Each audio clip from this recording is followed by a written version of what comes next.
Most people would say that what I'm doing in today's video is probably a bad idea. And they would probably be right.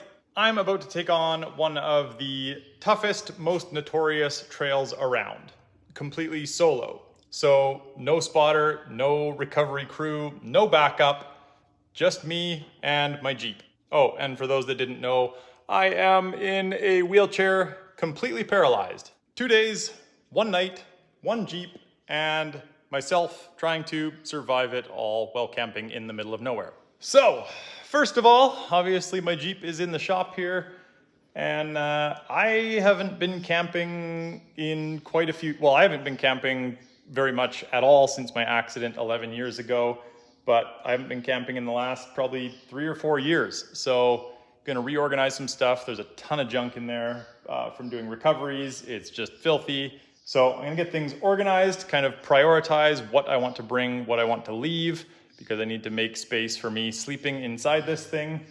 And yeah, lighten the load a bit, make it a bit easier. All right, let's have a look. Oh, yep, no surprise there. A bunch of Yankum stuff. In this box, there is a whole bunch of stuff, extras and shackles and tree savers and, oh man, old granola bars just in case, and sleeping bag just in case, wheel chocks, and whole bunch of stuff. So for those of you that are new here, I am completely paralyzed from the waist down from a dirt bike accident 11 years ago. And throughout the video, I will kind of touch on that a little more, as well as answer some questions that I've asked on YouTube and social media for you guys to submit, because it's gonna be a long, lonesome drive with no one to talk to except you guys, which is great. But I'll be answering some questions, both about my life, about recoveries, Jeeps, anything that you guys asked, and that'll help kill some time for me. So it's currently Monday evening. I will be leaving tomorrow, Tuesday morning, and hopefully return back here Wednesday evening if all goes decently well. So I'm just kind of gonna organize the Jeep a little bit and then finish packing up in the morning and head out. I have kind of wanted to do this for a while now, the idea of just going camping, which I was kind of thinking I would do it just close around here, you know, on the normal trails. But then I had the idea when we did Whipsaw last time, hey, this would probably be a good trail. I mapped it out using Onyx and kind of dropped some pins for good camping spots and whatnot. And, you know, I've never been afraid of a little more of a challenge. So the other portion of this idea was inspired by the solo recovery that I did. If you guys saw that one, it was in the winter. I was completely by myself and was able to get myself unstuck. Hopefully there won't be any self-recoveries on this video, but there might be, and I will be prepared for it. It would just suck.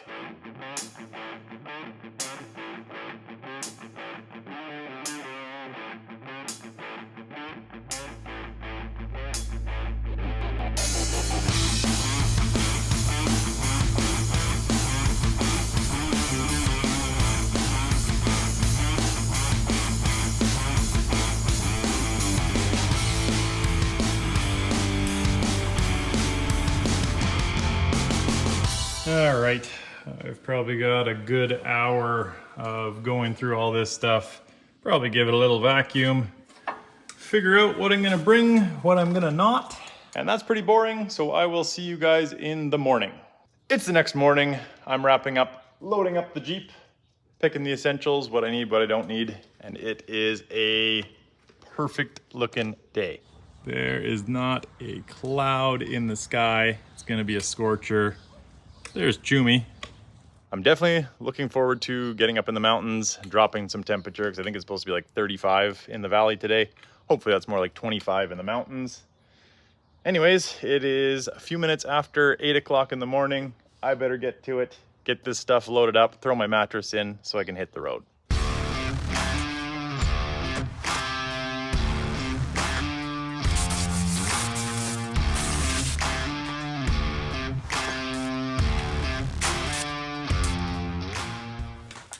All right, getting close. 8:45, goal was out of here by 9. That's not gonna happen, but it never does. Couple old raggedy camp pillows.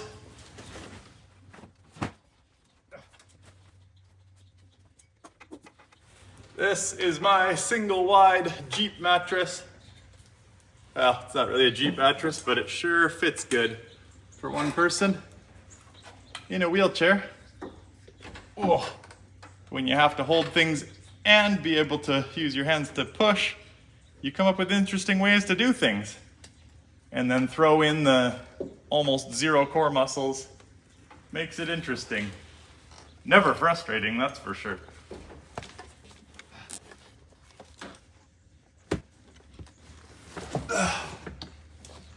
Okay. Huh. I remember it fitting a little better.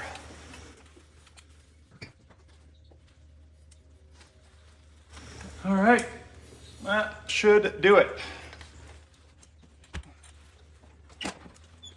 Now it's time for the first transfer of many for the weekend, or trip.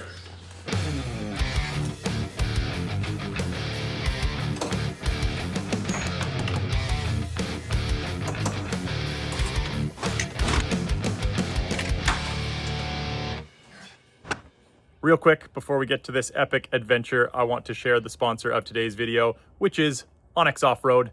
I'm going to be tracking my route using Onyx and sharing it in the description below if you want to go check it out. You guys can do the same when you're out on adventures to share with buddies, and you can actually share an editable version, not edible, editable, if that's a word, where they can go in and add obstacles or different camp spots and everyone can see the edits. That's super cool. Best part is you can save 20% off right now using my code BruceCook20. Save 20% off. It helps the channel. You get an awesome mapping system. It's a win-win. Let's get to the adventure. All right, I am on my way. 9:18, I mean, not too bad. Well, we are officially rolling. So first thing, quickly touch on transfers, getting in and out of vehicles. It's obviously a huge thing, and the reason that I don't daily drive my Jeep or any other lifted vehicle. My Jeep is actually the easiest off-road vehicle that I have, and that's partially because it just works to grab certain places on the door and whatever, but it actually sits basically as low as I can get it to run 40-inch tires. So it's actually just as easy to get into this as it is like my stock 1 ton. The 1 ton's actually harder than this at stock height, or even a 1/2 ton or anything, just because this sits so low, and then kind of the dropped floorboard and everything, it just works. So at least the transfers are as easy as it gets for an off-road vehicle. But we're all loaded up. It's definitely a little easier when there's not stuff there. The chair just sits on the back seat normally. Wheels go over there. Got stuff packed in here, but that is the nature of the beast. We're gonna make do. That's the first transfer of quite a few today. So the trail that I'm doing is called Whipsaw. It's outside of Princeton, BC, which is about 2 hours from Kelowna to Princeton. So that's the drive I'm on now. There's a few different ways to get there actually. Today I'm doing Peachland because it's a little different. Lots of gravel and whatnot, so it should be added little bit of excitement to the day.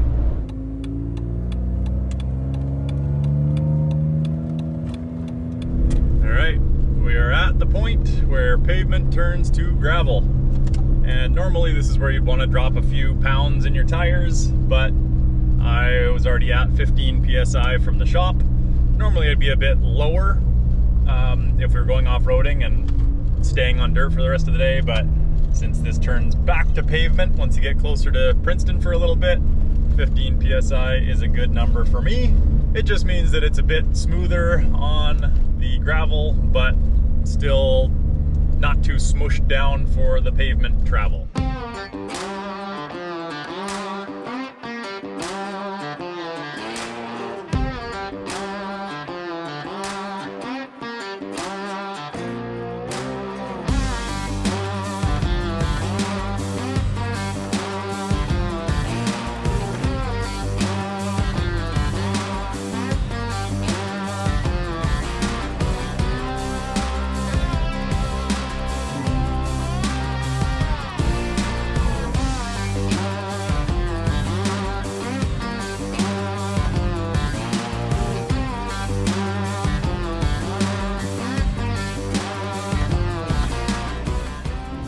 case you're wondering how I get the drone shots and drive and whatnot.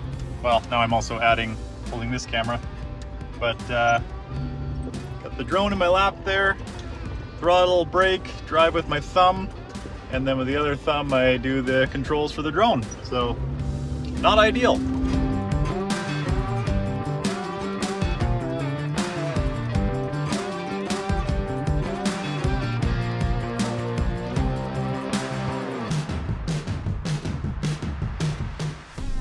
Full speed on sport mode, so there's no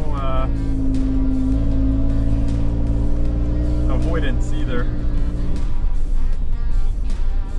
Ooh, that was close to a tree. And also, I can go way up and see that there's no traffic coming, so you may notice I'm scanning up and down, looking at the road. That's for myself mostly, because I can see if there's cars coming on the drone. Alright, let's bring it home before it falls out of the sky. Alright, we have reached the portion of the road where it tees into the Summerland Princeton Road. So this one is a little bit more main. You can see there Summerland 42K that way. This way we go through a couple little communities, past a couple beautiful lakes, and then yeah, before long we're back to pavement.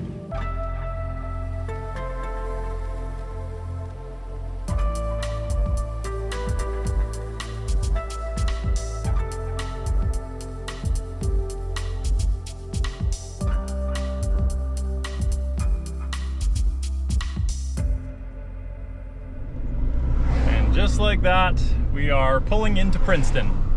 It's just before noon.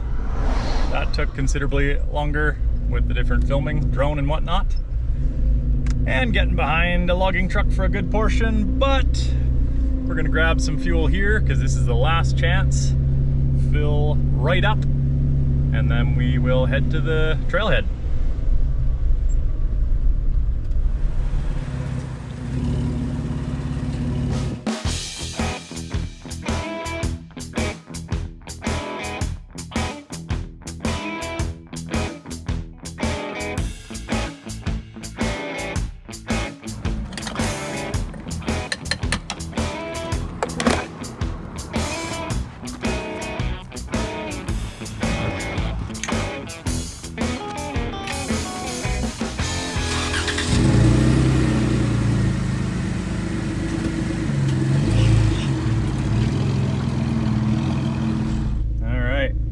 Fueled up.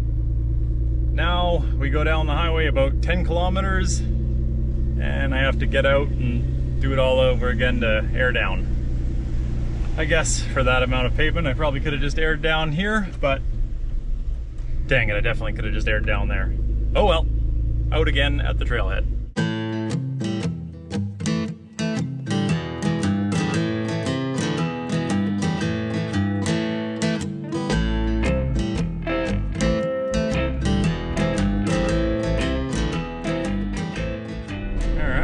We are pulling in and traffic on the highway is stopped at the perfect point. Just sneaking around. This is our air down spot. Time to hop out again, air down the tires, hop back in, and we are on to Whipsaw Forest Service Road.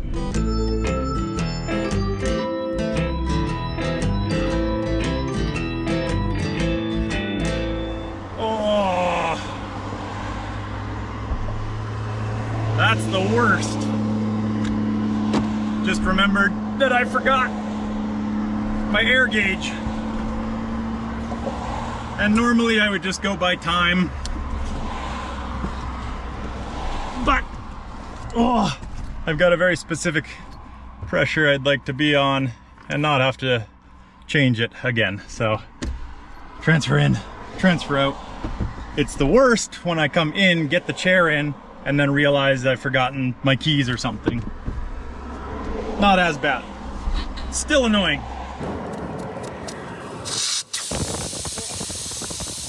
We will do that to all 4 tires and be on our way in comfort. All right, back in for hopefully the last transfer until we get to the camp spot for tonight. It's hot. I'm sweating. It's 34 degrees right now, Celsius, so hot enough.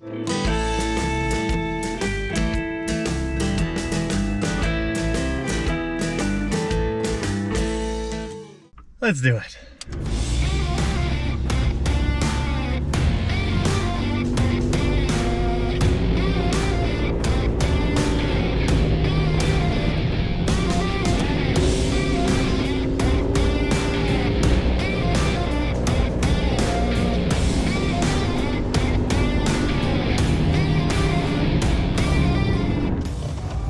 Well, we are officially en route.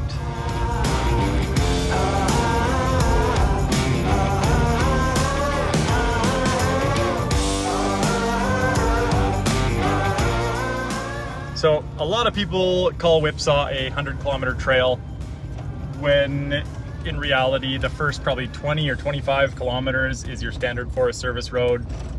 You know, gravel, fairly well maintained, wide in most spots. Having said that, I know you're excited at this point of the trip, but just kind of take it cool. If you have a radio, tune to the RR channel, stick to your side of the road because there is some pretty serious edges and it's a very high trafficked area. So you don't want to start your trip off on a bad note. Also, I guess while I'm on that topic, I am doing the trail the correct way, which there isn't really a correct way, but that would be starting on the highway outside of Princeton towards Manning Park and finishing in Colmont. This is the way most people do it. That way you're going with the flow. If there is anyone else out there, regardless, it's a good time. The Whipsaw Trail is a very popular, well-known trail in Western Canada, Pacific Northwest. It's on a lot of people's bucket lists, well, 4x4 bucket lists anyway. Some people have referred to it as the Canadian Rubicon Trail, which all that tells me is that they haven't done the Rubicon before, because the Rubicon Trail down in Northern California is much, much harder than this trail. There's some tough obstacles on this one, but there's also bypasses. It's a good trail. This one's longer. Most people say that you have to do it in 2 days. It's very easily, in my opinion, doable in 1 day. Most of the times we've done it, we've just day tripped it from Kelowna, which that's 4 hours of highway travel to and from. You can easily do the trail and be back in time for dinner. It also crosses some very old trails, foot trails, horses, whatever, from the early days, way back in the 1800s, which we'll be kind of crossing and going past. I'll tell you more about those when we get there. But that brings me to my next point. I want to do this trip exactly like they did it back in the 1800s. Just me, just my Jeep, my Starlink, a couple GoPros, the drone, and some snacks in case I get hungry. But other than that, exactly like they did it in the 1800s. So I'm gonna be foraging for food myself, hunting, fishing, whatever it takes. We will get through this as long as the AC stays cold and it doesn't get too hot or cold or rain. We are just pulling up to the trailhead. It used to be more of a trailhead, but now they're logging off to the side here. So you kind of go into the trees for a bit, pop back out onto the logging road, and then back into the trees. Whatever, it's the start of the trail here. As you can see, 22.7 kilometers before you even get to the trailhead. And for future, just adding that in there. Boom, trailhead. So I will share this if you guys want to follow along. You'll have the exact route I went. So right off the bat up here, there's some old cabins. Don't know how old these ones are, but they're pretty old. You can see kind of a nice little clearing here. There's the old cabin. A lot of people camp here that are from a little further away. If you have to drive a few or several hours, it's a good little camp spot right at the trailhead. Here's our first major water crossing. A bit nervous, but should be okay. Yep, looks like there's a couple people out hiking the trail. that is just up here, one of the trails I was talking about before. So here is the one trail, Hope Pass Heritage Trail. Heads off that way and crosses the Hudson Bay Company Trail or something like that. So this is the kind of cool thing about Whipsaw. The main road heads that way, smoother, less gnarly, or you can take the more direct way up. So most hard obstacles have kind of bypasses. So obviously today we are just gonna go to the left and take the easy route because I'm running it alone. Oops.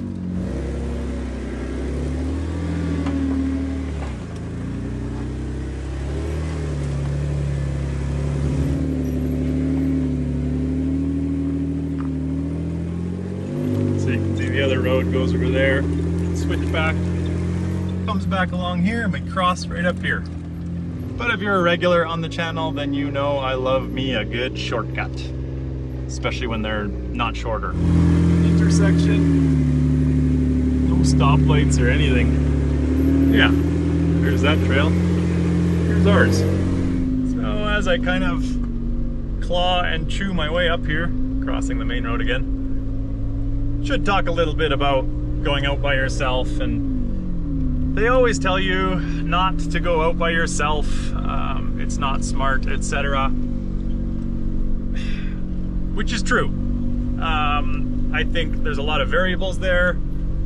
It depends who we're talking about, how much experience you have, what you have with you. But the main thing is always letting someone know where you're gonna be, when you're expected back, and kind of a general plan. And I obviously have a couple ways of communicating with people at home. And people that I know this trail and could come rescue me if needed. For me, it's always risk to reward, how much you are willing to risk for the reward you get out of it.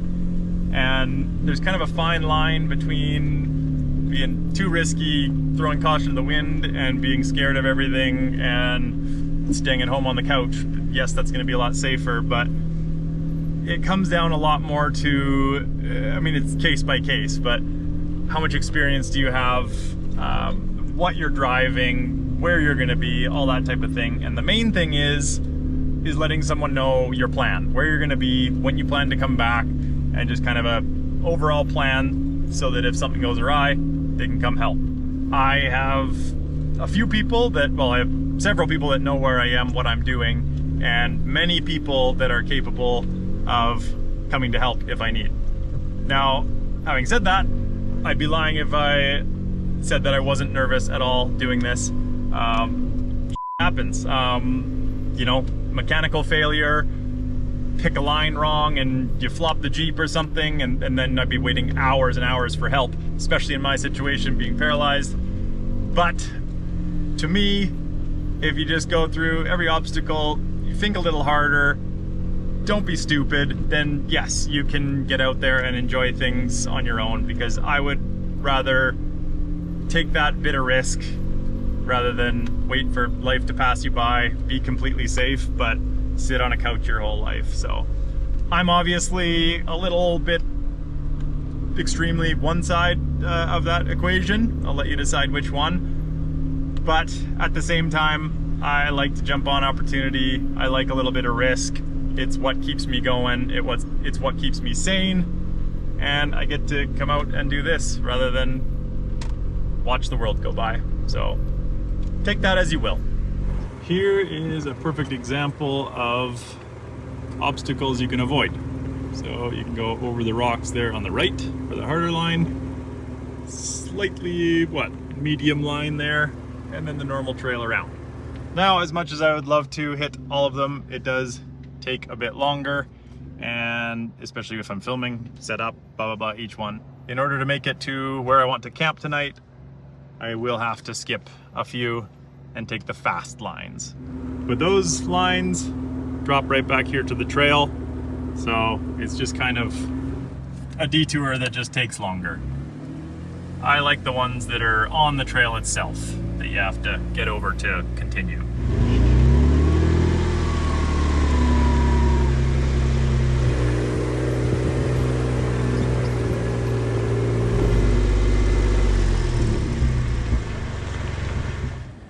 I definitely didn't need to come this way.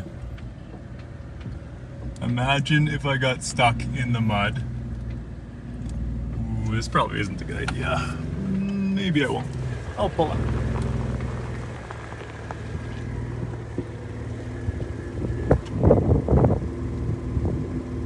Yeah, you know what? That's not a good idea. See the mud at the side? That looks slimy. I do trust the Nittos, but not a lot of winch options, and I would have to drag myself a long way, very uncomfortably, to winch myself out. Yeah, it's also a weekday and not a lot of people on this trail. Likely just me. Look, I'm making a very mature decision going around. Stupid mud hole anyway. Alright, back on track.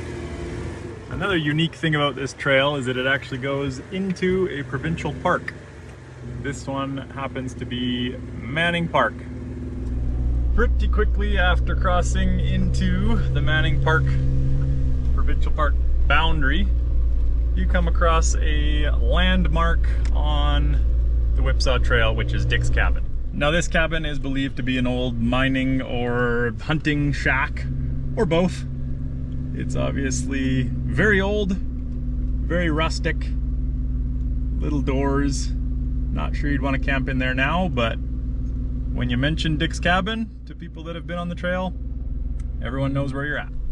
So we actually made it at least this far, actually quite a bit further in the winter with Sean from the Story Till Now. I think he was on tracks for that video. And yeah, we did pretty good because that was, I think, around Christmas time. So there was a lot of snow up here. We're like over 6,000 feet already. I'll link that one in the description too, if you want to go check that out after, because it's very different scenery around here this time of year. In fact, this corner right here, I think I crashed my drone around here. I believe I've got footage of us coming around this corner. And it looks very different in the winter. So green up here too. Very different from home.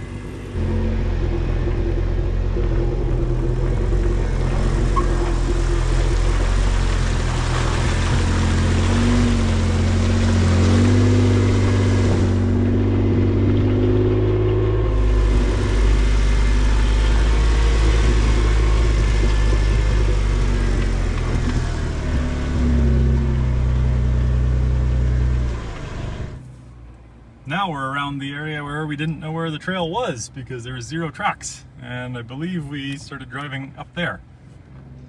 But keep in mind that was on a lot of snow, so zero damage to the ground underneath.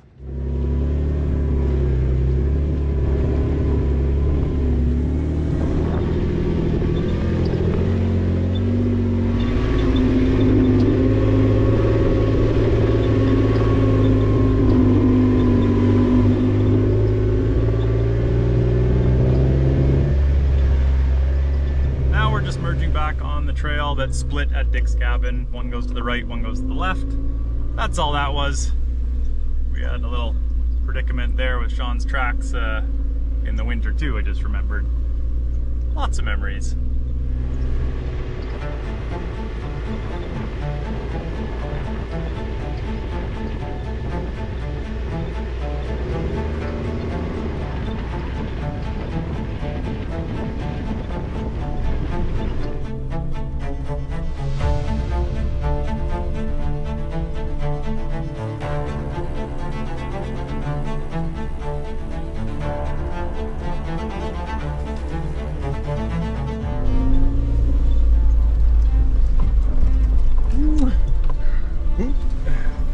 Flying backwards, gotta remember. Once again in sport, so there is no obstacle avoidance.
So we've kind of hit some cruisier stuff for a little bit, where we're just working our way down into another valley.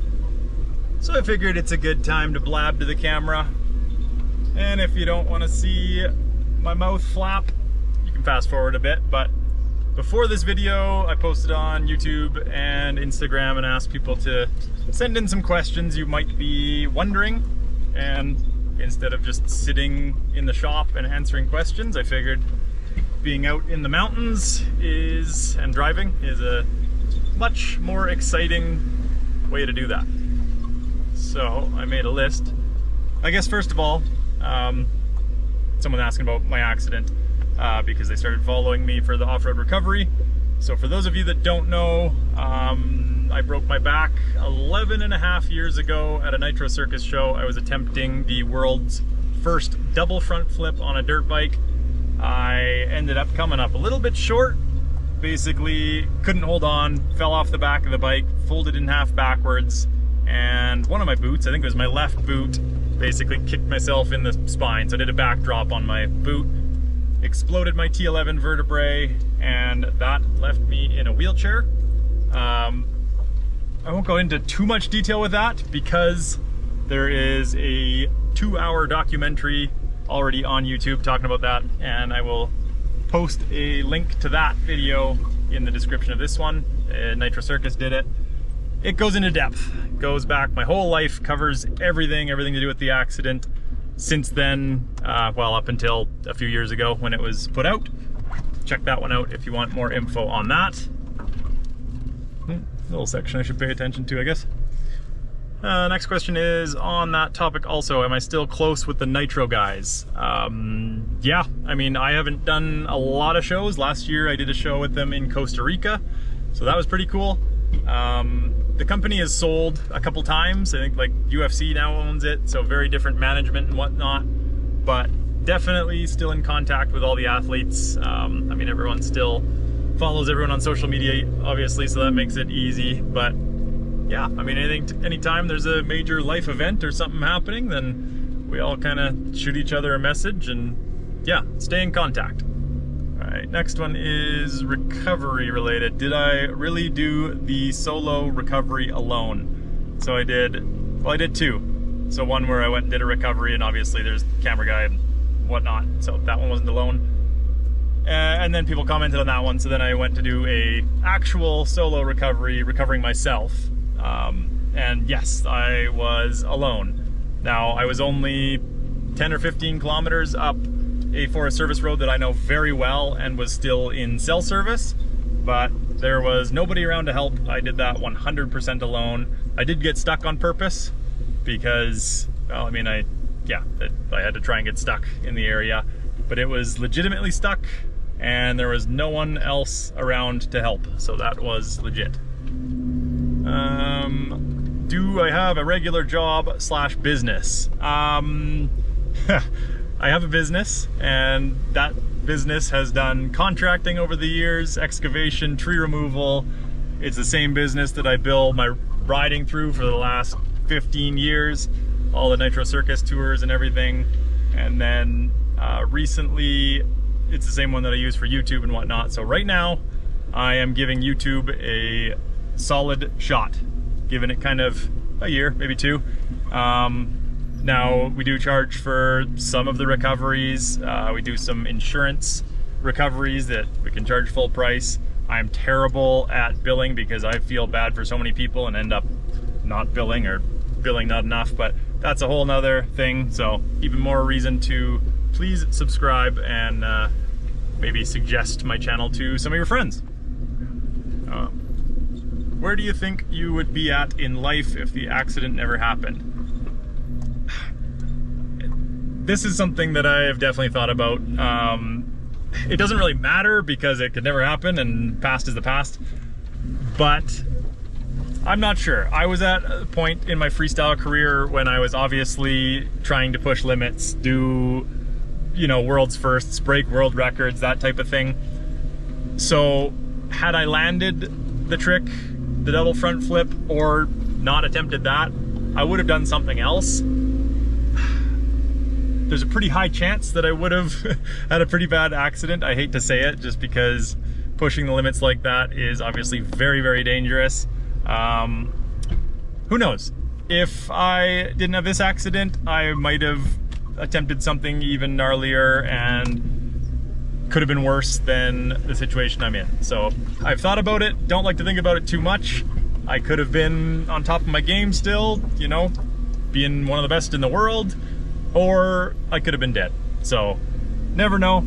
It's not worth regretting anything, because regret, I mean, it doesn't really do anything except make you dwell. How many vehicles do you have? And talk about the maintenance. I meant to make a list. I cannot think of how many vehicles I have off the top of my head. I will do that one in a minute. What is your favorite vehicle brand besides Jeep? That's a good one.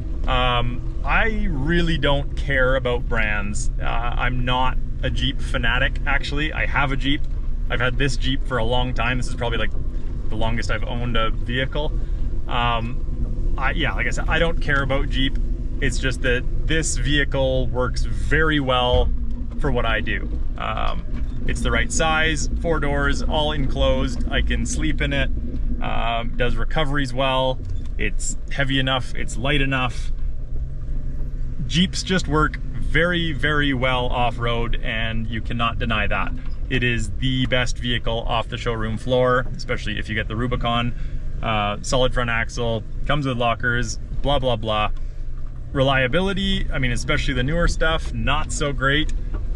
But the new Toyotas and stuff that are known for their reliability are also not super reliable. So I don't care about brands at all. As far as pickups, like Ram, Chevy, Ford, I don't care. I've had them all. They all have their problems. Yeah, pros and cons of everything. The Jeep just works really well. If Toyota made a Land Cruiser in a 4-door, like their old ones, like the FJs, and not like the current stuff, I would probably go for that instead. For now, I mean, I can't knock the Jeep. It has never left me stranded, knock on steering wheel. It's had its issues. I've done the known things to the engine.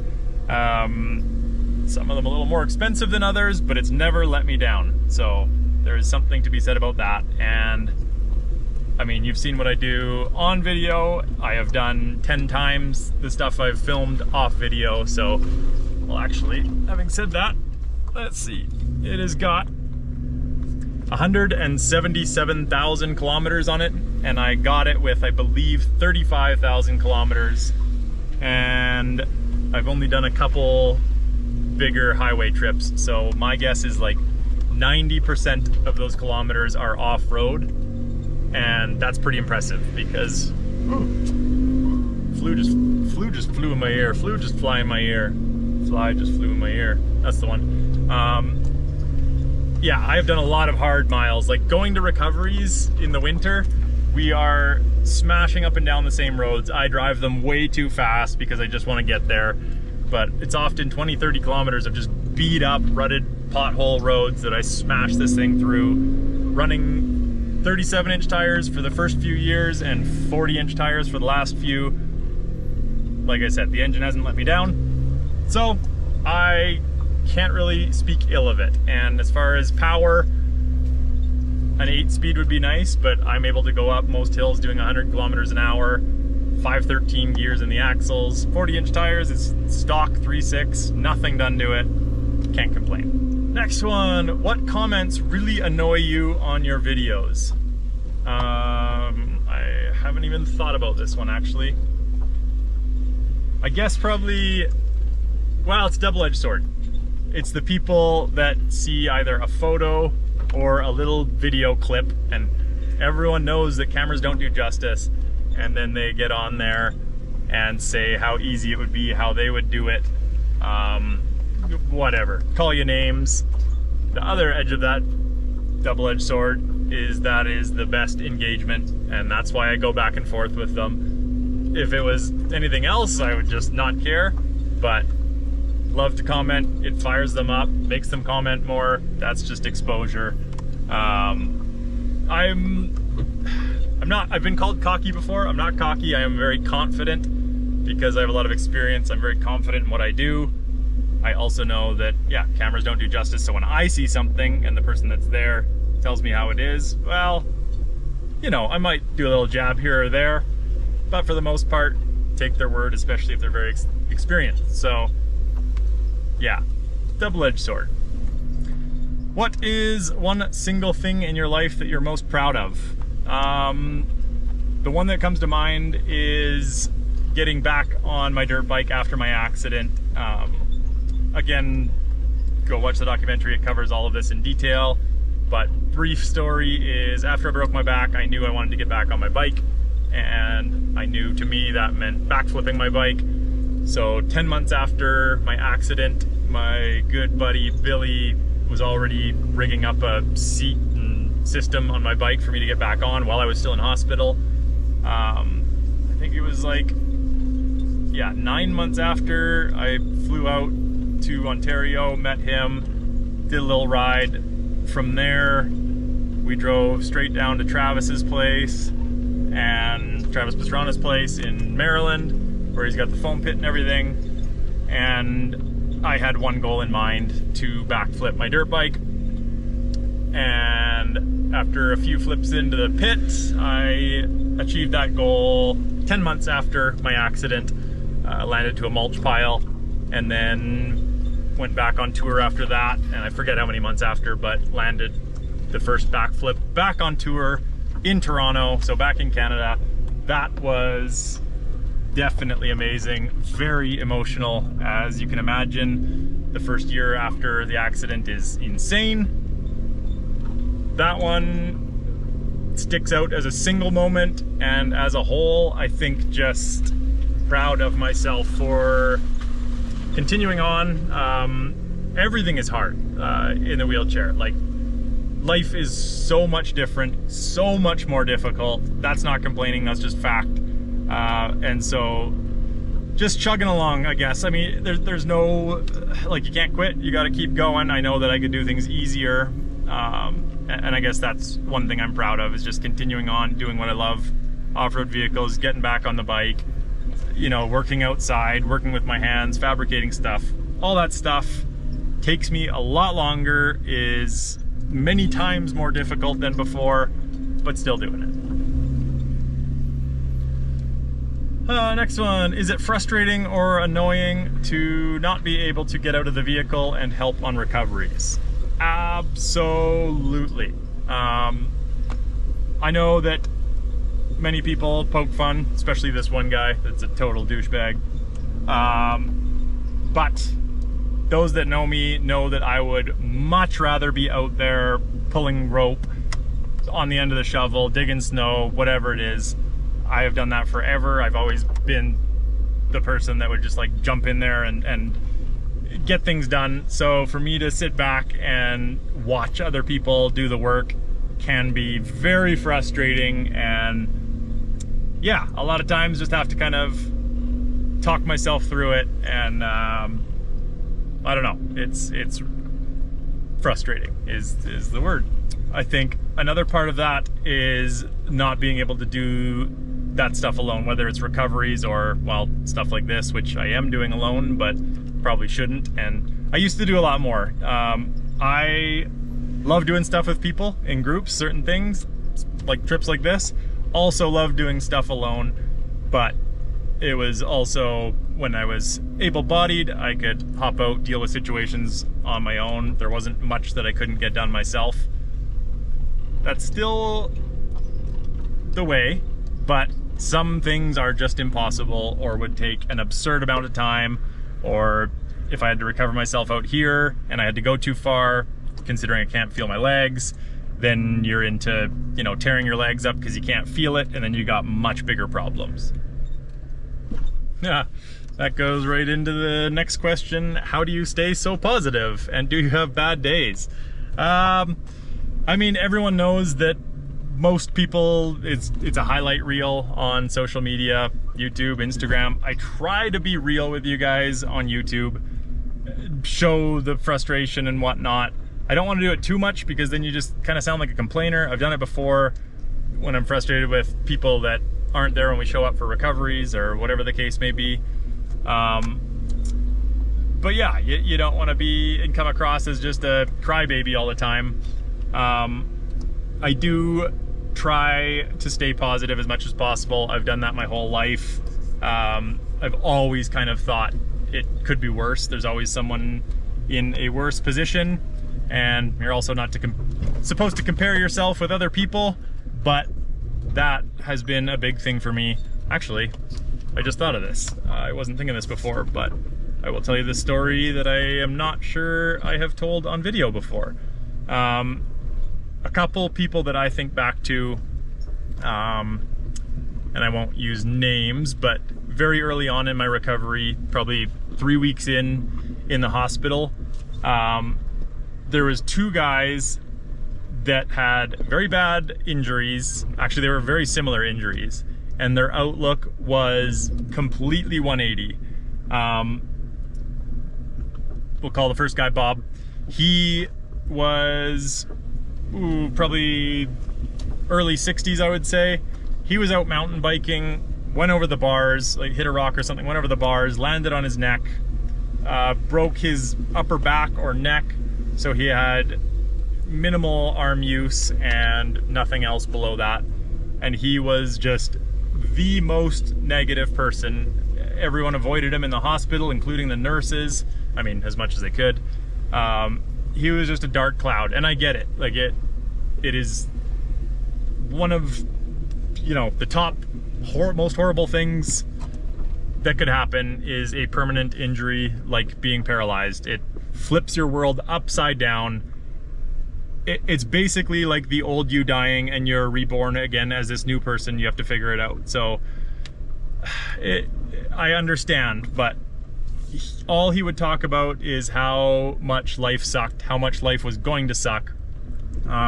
He was going to sue every company that he could. So the bike manufacturer, the company that made the pedals, the company that made the wheels, the company that made the brakes, etc., etc. There's a lot of parts on a bike.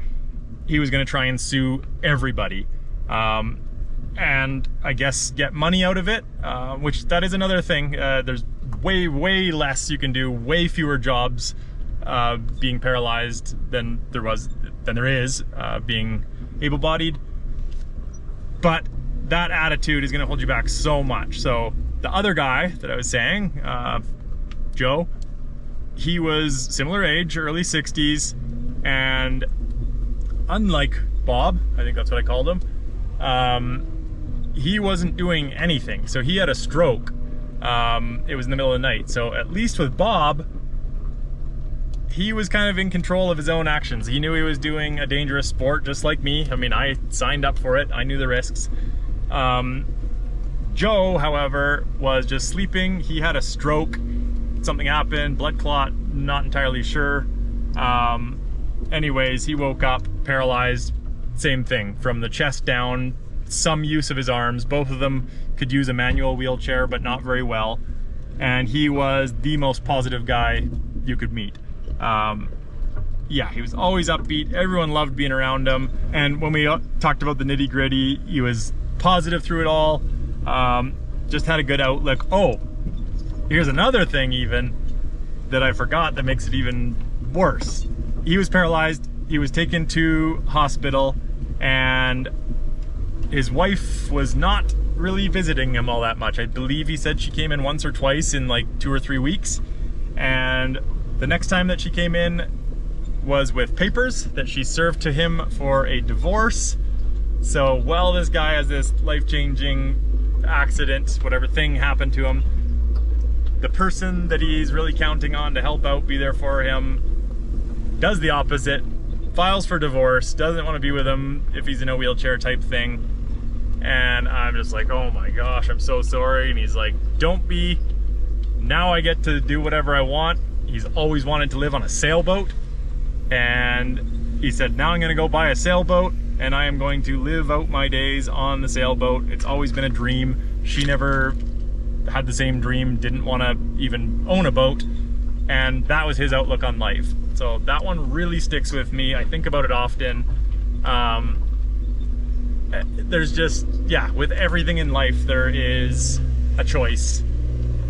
Everything that happens during the day, you get cut off in traffic, you stub your toe, you can deal with it very different ways. And you see it on social media. You see the woe is me people. Oh, so many bad things happened. I was late for work because I spilled my coffee in my lap and I had to go home and change and boo-hoo. Where you could look at that and be like, I mean, you spilled your coffee in your lap. It sucked, it hurt. At least you can feel your legs. You went home to your house that is providing shelter and, you know, presumably a full fridge. And then you went back to your job that you weren't fired from, and your place that employs you gives you money to afford all those luxuries. There's a good meme, I guess you would call it, that's been going, or that I've seen pop up online every once in a while, where it's like a guy on a wheelchair looking at a guy walking down the side of the road being like, I wish I could go for a walk. The guy that's going for a walk looks at a guy riding a bike, says, I wish that I could afford a bike. The guy on the bike looks at a guy in a crappy car, being like, I wish I could afford a car. Life would be better type thing. The guy in the crappy car is looking at a guy in a fancy sports car and said, I wish I could have this.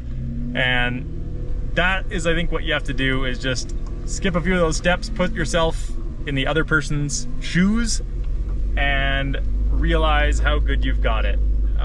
It's so easy to take things for granted these days. We do every day. I still do. Like I said, I have my bad days where I am just mad at the world, kind of, why me? Why'd this happen to me? Blah, blah, but why not me at the same time? And one of the things I do is just remember that I can still get out and do this. I can still push myself around. I can go buy groceries by myself, put myself to bed, brush my own teeth, all the little things. An example of that, which I've mentioned in another video, which I think was actually the solo recovery video. Anyways, it's to think about when you're sick. Everyone gets sick, everyone gets the flu. When you've got a smoking headache, your nose is runny, throwing up, whatever it is, you're just thinking, I just want this to be over. Life would be so much better if I wasn't sick. I can't wait till I'm not sick. Life is gonna be so much better. And all you want is to just not feel that way. But yet, when you get to that point, and it usually happens incrementally, so you don't really notice a big difference, but once you're feeling better, you're kind of moving on and you're bitching about the rest of the things in your day, like how much your cup of coffee cost and that you stubbed your toe on the table. So I can't say every day, but when I'm feeling crappy, I really have a hard sit down and think, well, I'm always sitting, but think about how it could always be worse, about the guy that broke his neck that would give absolutely anything in the world, any amount of money to be in my situation and just be able to be self-sufficient. And I mean, it's the same for me wishing, giving anything in the world to be able to use my legs again. So everyone has that thing, even if the people that you think are at the top, I guarantee are thinking that things could be better or woe is me every once in a while. But that's what I do. Think of how it could always be worse and run that through your head. It really does help. That was like a 15-minute going on about, I can't even remember what the question is. Oh, do I ever have bad days? I guess I kind of answered it. Yeah, of course.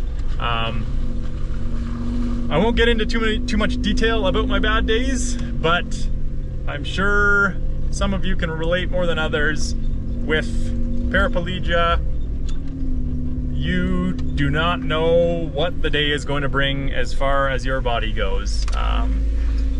For myself, I don't talk about it a lot, or at all, really. I have nerve pain, chronic nerve pain, so I am in a lot of pain all day, every day. It gets slightly better and substantially worse. Like right now, it feels like I'm sitting in a campfire. I'm probably like a average person's 7 out of 10 pain. Haven't been able to find anything that I could do about it. I've seen many doctors, etc. That sucks. I would really love that to be better, but it could always be worse. But yes, I have some really bad days. There's been days that my body has really let me down as far as function, where pain is horrible. It has made me late for things that I was really wanting to be, or important meetings, or I've had to skip trips that I was really looking forward to.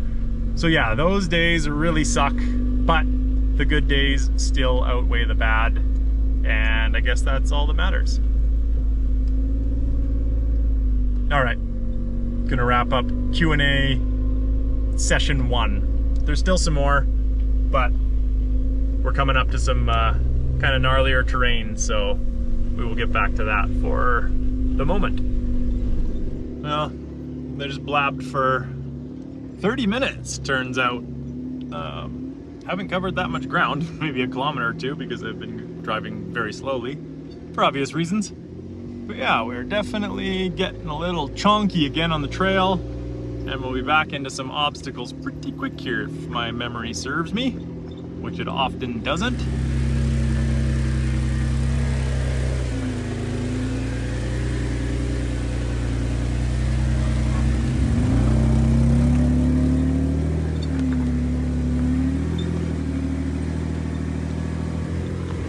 In between obstacles, I'm just kind of making time still. It's rough and rugged, but I definitely want to get to the lake before dark.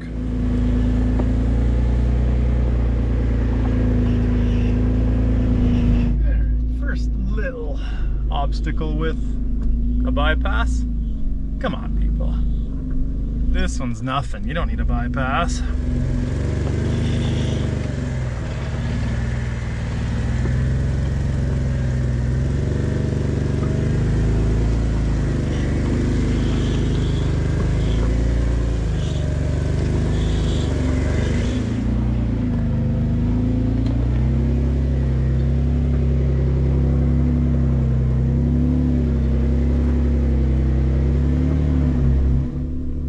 Is a bit of a pet peeve with trails though, is people that show up with vehicles that they know aren't good enough, and then they need to stack rocks and basically make a bridge over every obstacle, and maybe just pick a different trail.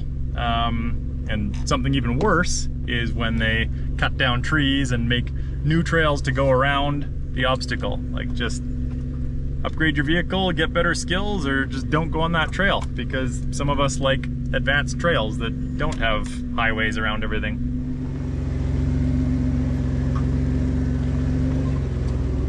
Alright, we are at yet another obstacle. This one has a little homemade sign on the tree. It says Tilt-A-Whirl, which I will mark it on my Onyx if you want to check out where it's at. There's some good little rocks. There's a hard line to the right that I would certainly scrape on, and I don't need to bend a drive shaft doing this.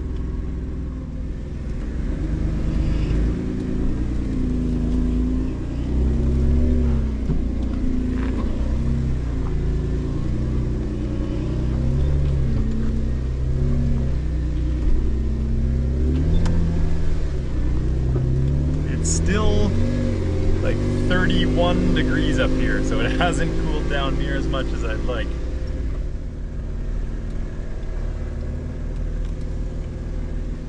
Again, we don't need to go over the rock that's gonna take out anything underneath.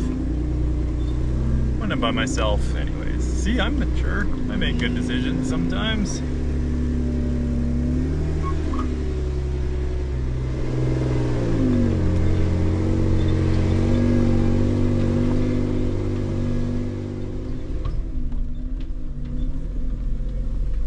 When you've kind of been in the tight trees and haven't seen a view for a while, but you know you're up high, I like to put the drone up and just send it straight up and have a look around, because usually there's some pretty epic views up above the trees. And this time is no exception. Definitely cruising at a bit higher rate of speed through this stuff. It took a bit longer to get here than I expected. Left a little bit later, And then obviously filming everything myself and putting drones up and whatnot takes a long time. But if I didn't do that, then we wouldn't have a video. What was my point to that? Oh, it's 4:30 and I have a YouTube video premiering at 7 o'clock that I'm gonna try and be a part of from my camp spot. So, believe it or not, this has been the easy portion of the trail. Still have some pretty nasty obstacles to conquer before we get to camp. And with filming those, that's gonna eat up some time. So while I can, we're motoring.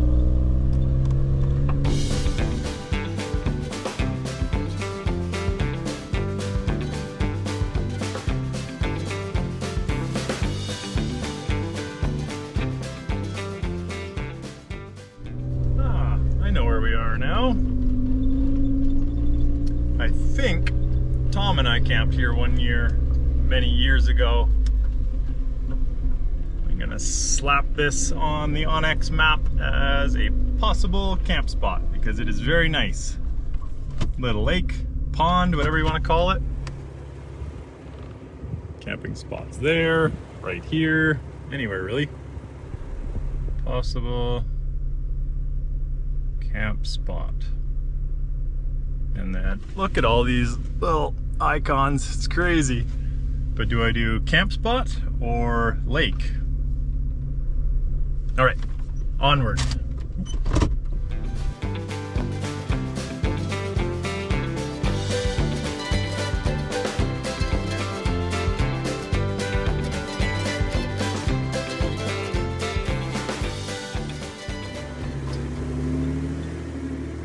Sun's dropping quickly.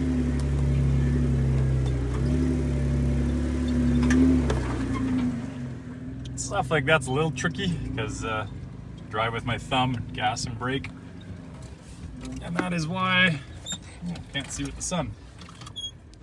That's why the steering wheel is all worn down from steering with my thumb.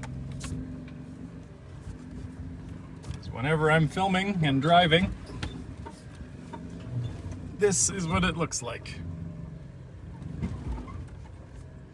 So yeah, a little worn.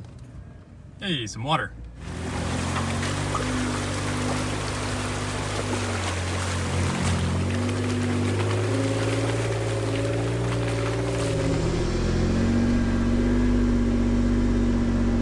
So I believe I recognize that little water crossing, and I think we are coming up to arguably one of the most popular or well-known, I guess, obstacles on the trail, which is very easily bypassable.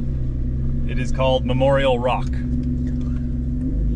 So, super rocky getting up to Memorial Rock. This is, just gets chewed out more and more each time. So there's this big solid piece of granite in the middle, and then loose stuff around just keeps getting dug out.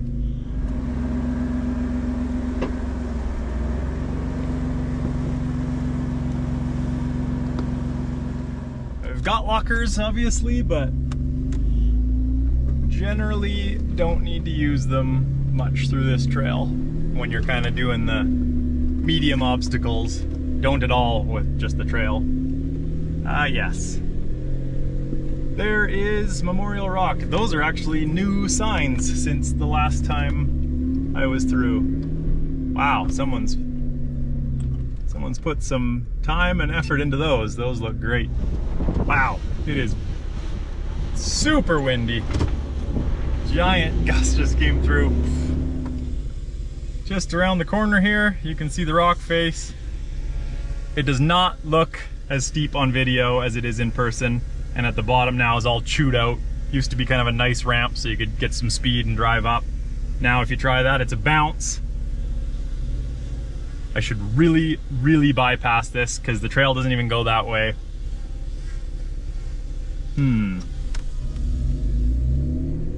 Now let's give it a quick little poke. No one likes a coward. Oof, I am gonna be directly into the sun. Couldn't be any more direct into the sun. Yeah, it's steep. Oof, there's that sun. Let's see what the kiddos are saying today. First gear, slow as I can go.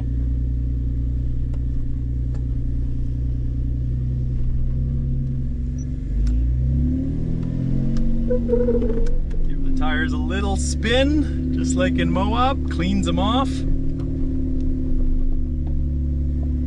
Can't see anything. Do a little drone adjust here. Up and over the top. There you are. And I know my style of wheeling is kind of boring because I just crawl everything and go super slow and don't smash the gas and spin tires and jump things, usually. But that's also what gets you home. A lot less can happen when you're just crawling. And if something does happen, you usually have time to react. All right. That was unnecessary, but it's been a while. Felt good. Onward.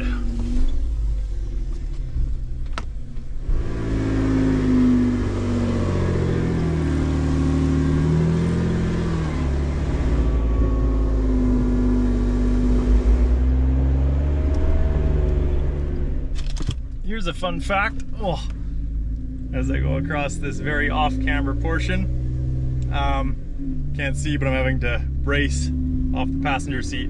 So I have essentially zero core muscles because I'm paralyzed. Like, I have like half of a top ab, maybe at best. So without being supported, I basically just fall over.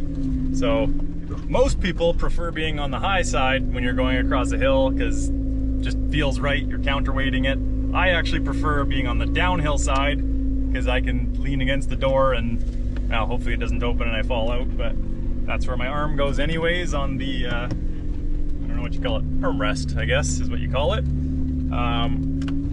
And I still have full control. When I'm the other way, I have to like lock my seatbelt, hold against this seat, and then I have to drive with my thumb on that side, because if I grab with both hands, then I just fall over. The more you know.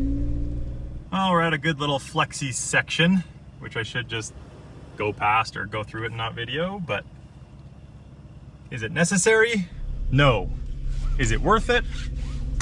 Probably also no, but we'll film it.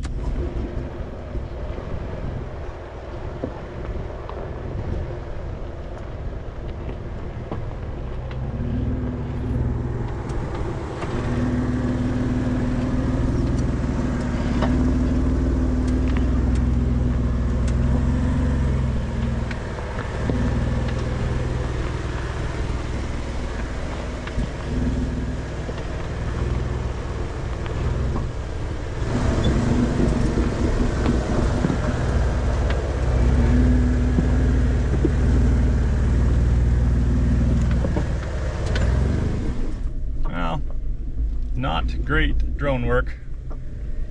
Brain wasn't braining through there very well, but that's all right.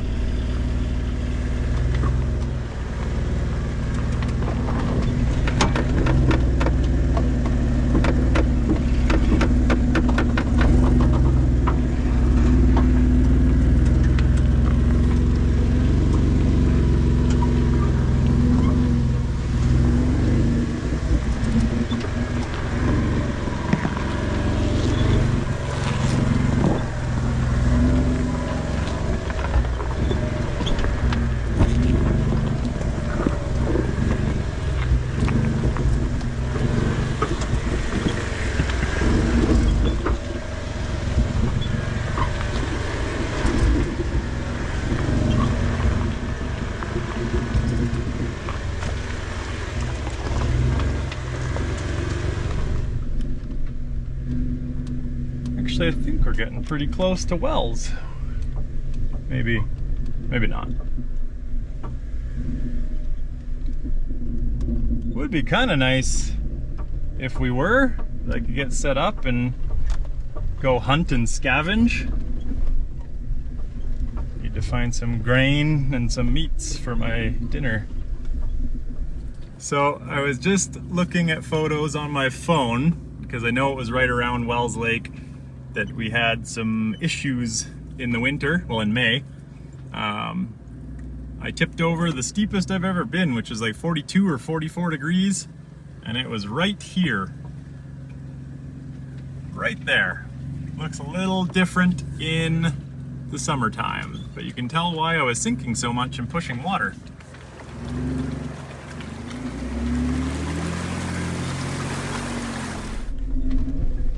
I believe we are at Wells. Just caught a glimpse of water through the trees, and I'm not upset about that. Next question, is there going to be anyone else camped here? I doubt it, because it's usually pretty quiet midweek. Ooh, it's breezy up here.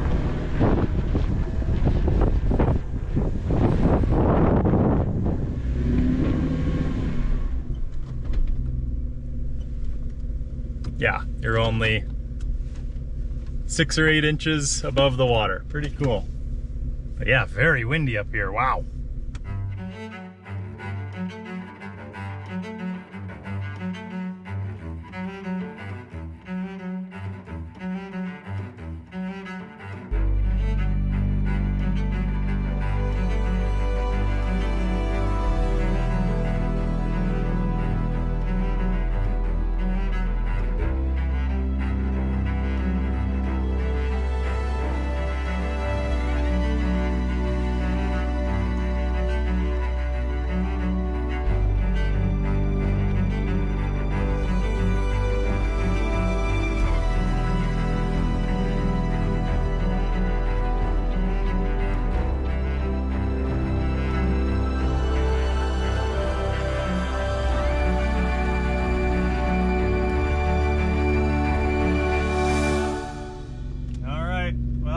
With not a single person here, that means I get pick of the campsites.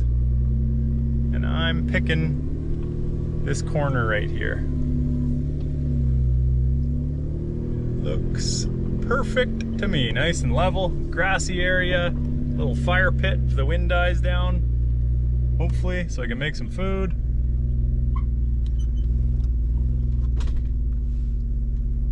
Yep, this'll do.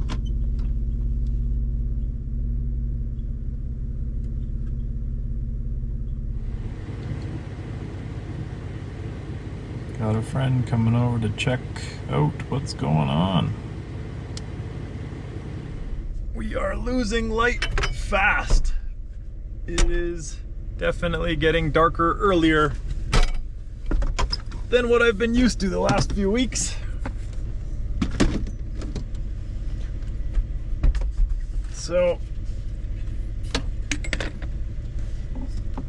I better get my tools and go get me some dinner.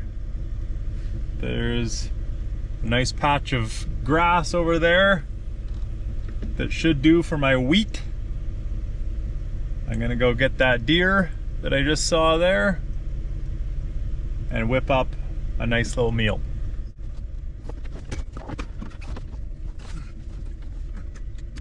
And the temperature has definitely dropped off.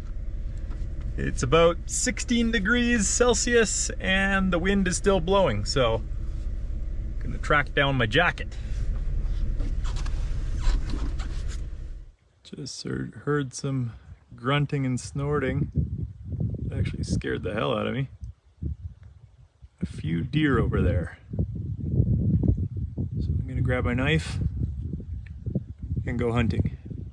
And it is definitely a lot darker than the camera is showing out here. All right, deer, your days are numbered. Side note, if you were thinking about getting yourself into a wheelchair because it would be easier to get around loose, uneven surfaces, boy, do I have bad news for you. And I'll just sit here in place till I'm done videoing because, yeah, otherwise I'll just do circles. Yeah, so I'll see up right over there because I need both hands. Pretty nice little camp spot though.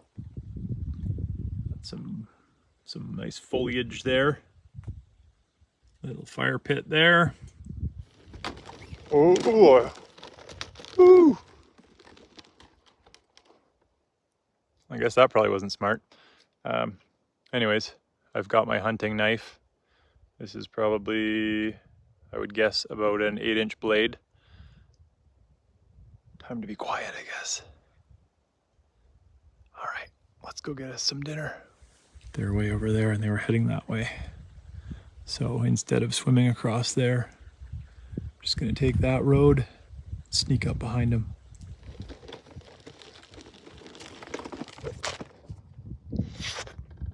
All right, guys, that was crazy. I wish I had my GoPro on my head. Obviously couldn't film because he put up quite a fight, but I was able to get some meat from it. I don't know what cut this is. It came from kind of under his belly. Good news is I didn't even have to kill him. Got enough meat for myself for dinner. Don't like to take more than I need, so let's go harvest some grain and I'm gonna make myself some bread. Yeah, this'll do just fine. Should be able to make that into something. Alright, let me tell you guys, I am feeling blessed. I was worried that I wasn't gonna be able to find anything for dinner, but I did it before dark. That's nice. Let's go cook this up. Alright, got some lake water in there with my wheat. Just gonna mix this up. Should only take about 5 or 10 minutes. Let's see what we can come up with. Ooh, bugs are getting bad. Alright guys, it's been about, I guess 12 minutes. Took a bit longer than I thought. But the result is looking pretty good. Put it by the fire for a bit. I did manage to make some cheese too. There was a bull at the side of the road back there on the trail. I didn't film it, but I was able to milk him, so that worked out pretty good. Alright, so unfortunately I didn't hit record when I was sparking the rocks together. But that worked. I was able to make fire, so just waiting for the plastic to burn down out of there. Not that there's plastic in there. And then as soon as it's a pile of coals, I'll stick my wiener in it. Dang it. I forgot that the GoPro's still over there. Wow, that got brighter. It's not that bright. You can see the light over there. Whoa, crazy. When it switches lenses, I guess. Anyways, this should be fun to navigate across the little dirt trail in my chair. Well, I know you won't be able to see anything on the GoPro really, but at least maybe there'll be some funny audio or something if something happens, or get audio of the bear eating me. Imagine if a bear came. I would be the easiest pickings. He's just walking after me, showing off. I think I could dig a bear. Maybe not a grizzly. Black bear for sure. Anyways, let's do this. Oh, it is getting darker by the second. Well, literally, I guess. Thankfully, I have this lantern. This is not wheelchair accessible. I'm gonna email the government about this. It's a lot easier in the Jeep. I made it. No bears. I definitely forgot that I actually have to get it and get this tripod back. I mean, at least the water isn't over the road right now. Oh, a little hard on the teeth. Just in case you were wondering, is it frustrating having to carry things in your lap, but oh boy, not be able to hold them with your hand? And since you can't feel your legs, you can't feel when it's slipping off and things always fall on the ground. No, not at all. I love it, actually. It's one of my favorite things. So, yeah. just gonna go in circles if I don't put you down, so we'll see you in a minute. Ow. Oh.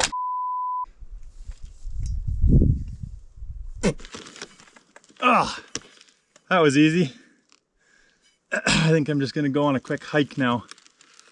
I saw on X there's like a 3K little loop single track, so I'm just gonna do that quick and I'll be right back.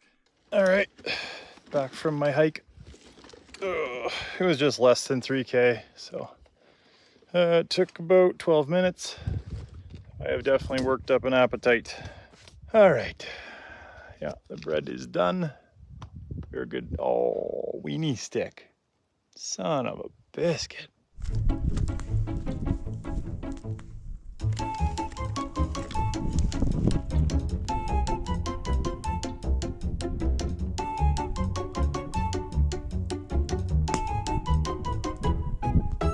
There's probably a bear sitting at the edge of the woods there. Just, he was about to eat me and then he's just like, what the?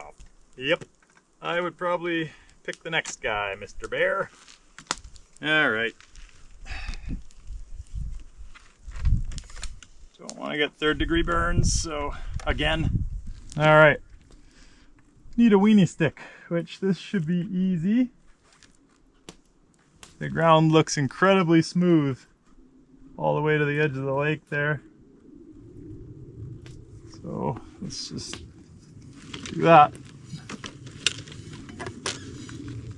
No real man would just bring a weenie stick from home that was sitting in the shed ready to be taken. Oh, not bad actually. More on. Where's my knife? Oh no, that's not a knife. That's my lighter. Actually, never mind, I don't have a lighter. That's nothing. Just gonna have to chew one off like they did in the olden days. Okay. Here's a little guy. Nothing wrong with a little guy. Still gets the job done. Just gotta know how to use it. Oh boy. A bit of a pickle here. Oh boy. Oh boy. That is not nearly as big as I thought it was. That's what she said. That's what she said. Alright. Size might matter a little bit here. Bit big, honestly. Definitely not frustrating ground over here, having the twigs go in the spokes of the tires. That's just good. Makes me feel warm and fuzzy inside. At least the wind has almost stopped, but that means the bugs are out in force. Now, one of the main things when you're camping, or not, even in your home kitchen, you just want to keep a really clean workspace. No cross-contamination. Be sure to wash your hands before and after touching other things. This is gonna take a minute.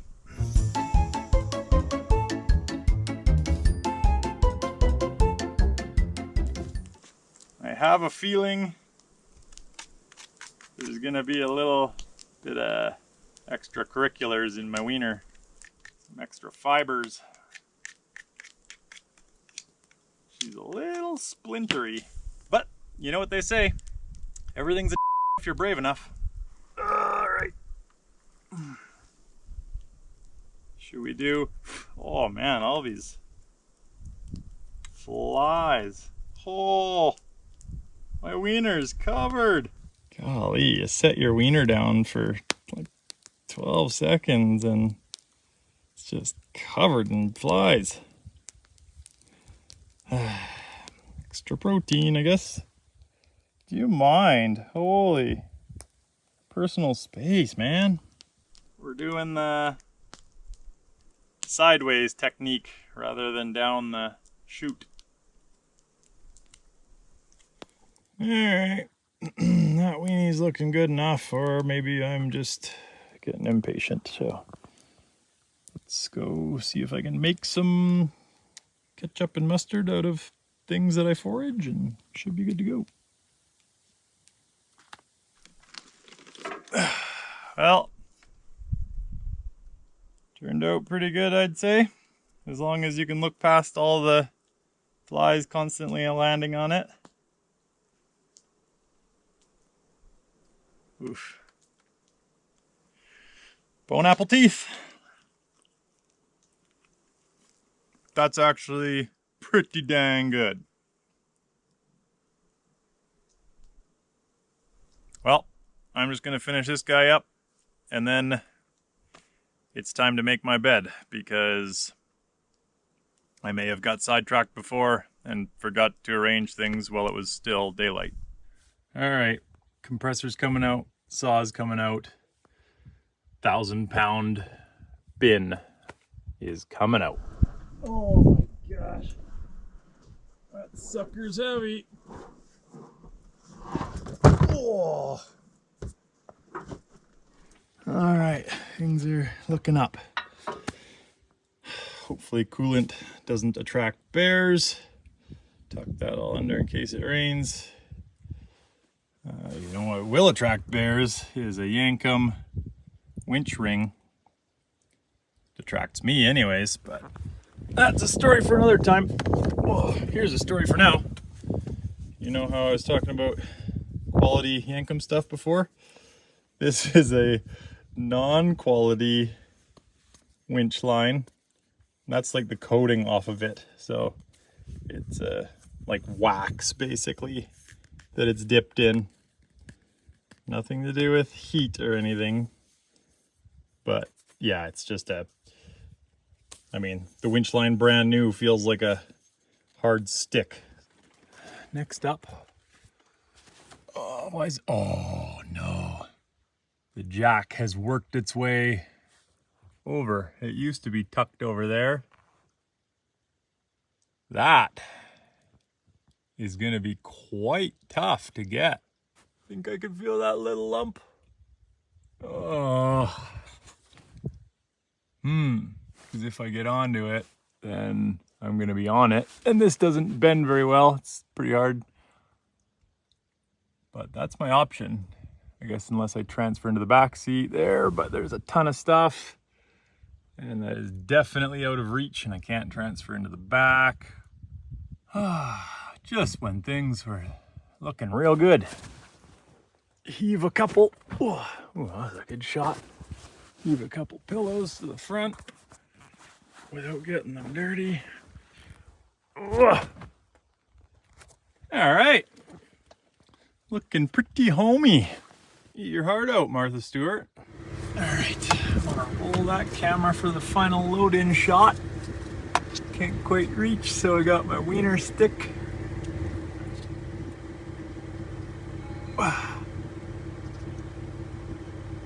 Oh yeah, that was it. Oh, the transfers definitely get harder and harder as the day goes on, and I get weaker and weaker. Now this next part you're gonna like. All right, so my chair does stay outside. Hopefully it doesn't rain. I'll kind of tuck it under the Jeep. Hopefully a bear doesn't steal it. This next portion, well, gotta get a little flexible because I go that away. Thankfully there's not a giant colony of flies living in here now, because that would suck. Don't mind me manhandling you a little bit. There we go. Now let's get a wide angle on that so you can enjoy all the awkwardness I have to offer. Now we're cooking with water. Okay, first things first, shoes off. Actually, I'm gonna wash the old hands and brush the teeth up here first. BRB. Got a little bit of Blair Witch lighting going on here as if it wasn't bad enough production already. If anyone is still with me watching here, I mean, thank you. But you're also probably a little twisted and got a pretty weird sense of humor. Or just like seeing people suffer, I guess that could be it. Wow, these are not good. Okay, we are now ready for a little bit of gymnastics. It's been a while since I've done this. Oh man. There's a few flies in here, not gonna lie. Yeah, that's good. Get a foot up in the center console. Another foot kind of there. Teaching a how-to as if I know what I'm doing, or more likely as if anyone else is gonna do this. Okay. Oh. Yep.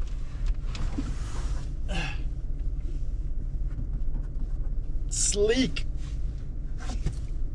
All right. Now I'm facing the wrong direction.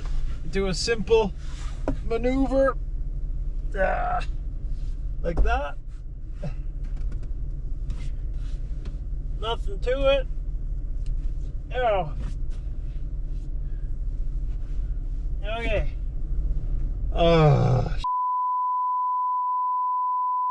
The jack. Remember when I told you I'd forget about it? I forgot about it. Oh man. Okay. Ooh, that is tight. All right. You gotta deal with this. Oh, I could almost not deal with it, but I should. Oh, really use two hands right now. Okay, there you are, you little rascal. Oh, I found the missing handle for it. Ryan was looking for this, so that's good. Look at that, silver lining. I'm so happy this happened. Ow. Okay, that makes a nice little cuddle buddy. There. That wasn't so bad, was it? Okay. There we go. Jack is over there. So I kind of need to put one pillow down there because I'm just tall enough that I have to sleep at a bit of an angle. Jam my head back in this corner and it works just dandy. Yeah, don't make fun of my socks. They're not even pink. They're just gross. Kind of like faded pink skin color. Didn't think we'd be seeing those that much tonight. All right, I think that's it. We're ready. Oh, all right. It's I'm on a bit of a hill, but that's all right. There's not many hours to sleep because it's like 12:30. Took the hoodie off because shouldn't get that cold, right? Anyways, we'll see you guys in the morning.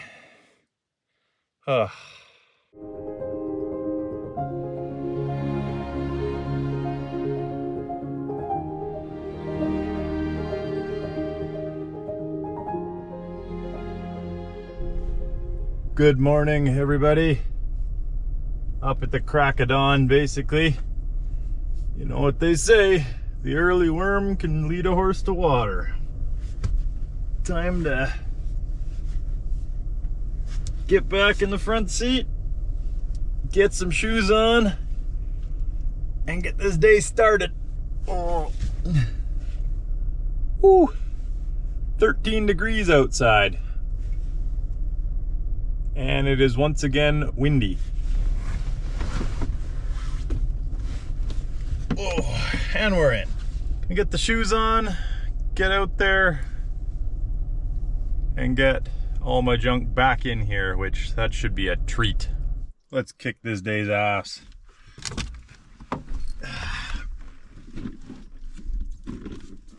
Please don't kick my ass, day. Oh. And if you do it gently. Do you ever have those mornings where you wake up and kind of remember what you did the night before and feel a little off about it? Maybe a little embarrassed, a little weird? Kind of having that for some reason. I can't even blame it on drinking. Anyways, I'm gonna get my junk put in the back here, and then we'll see if we can't fix up some breakfast. Time to put this stuff in. It's definitely easy to procrastinate tasks like this. At the shop, you saw me put this in, but I was using the hydraulic little lift cart. I do not have that here. So, as I mentioned before, I have pretty much zero core muscles. My arms are really strong, but to bend over and pick things up is all core muscle, so that makes it super hard. If it's got like a handle, or it's kind of like a gas jug, say, it's heavy, and I have something to hold on to, then I can pick it up. But for something that needs two hands, doesn't have a handle on top, where you need to just lean over and get it, I could probably lift, well, actually nothing, because I can't even get myself up without pushing off of something. Little example, like if I tried to go up, that is all I can do. That's obviously only the muscles above. So then you try and lift something, no bueno. So I have to push off to get up. Having said that, I don't entirely know if I'm going to be able to do this without literally almost completely emptying it. I took a bunch of stuff out at the shop. Like I've got probably 5 or 6 extra steel shackles, a few extra snatch blocks, some heavy toe straps, a bunch of stuff that I knew that I wasn't gonna use here. But it still probably weighs about 40 pounds, 40 to 50 pounds. So I'll probably have to take some stuff out. There's nothing even to like prop it on, but we'll see what we can do.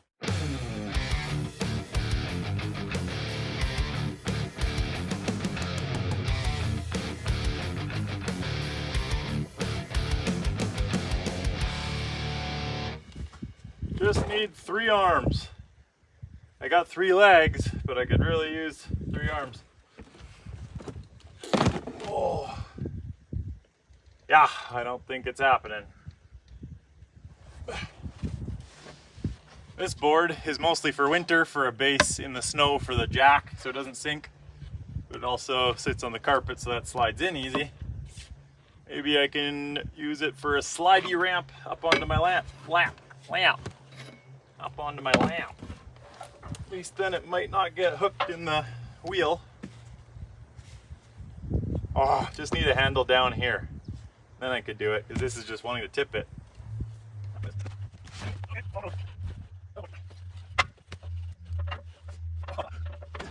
All right. It's warmed up all of a sudden. Okay. 1, 3, 2.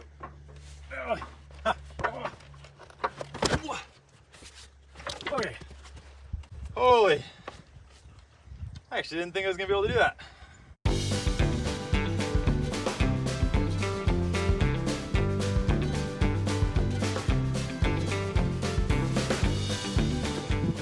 Also trying to prevent rattles. Hey, loons. Did you know that you're on one of our coins? Yeah. Didn't even look. They probably get asked that all the time. Sorry for being annoying.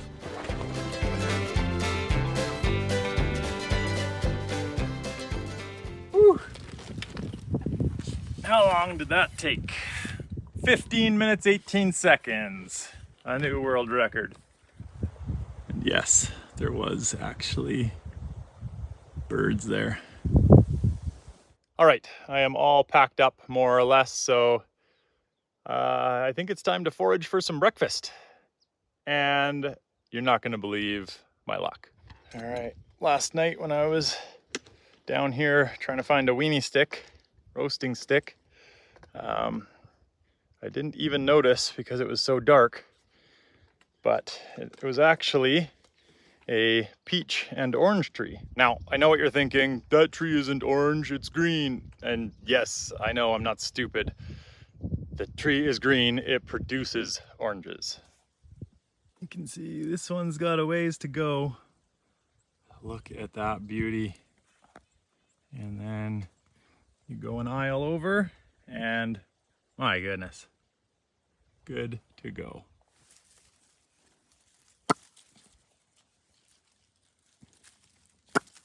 That's how you know they're good, when they make that popping sound. Well, wouldn't you know? Get back to the Jeep, rolls off the lap like I'm never frustrated with, and lands directly in the middle of the Jeep underneath. And yes, I will be leaving that right here on the ground. Don't you worry.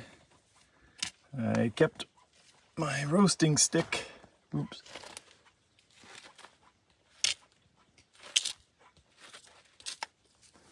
Nice. All right, quick little rinse as per health and safety protocol, and she's ready to enjoy. Ooh. Tart.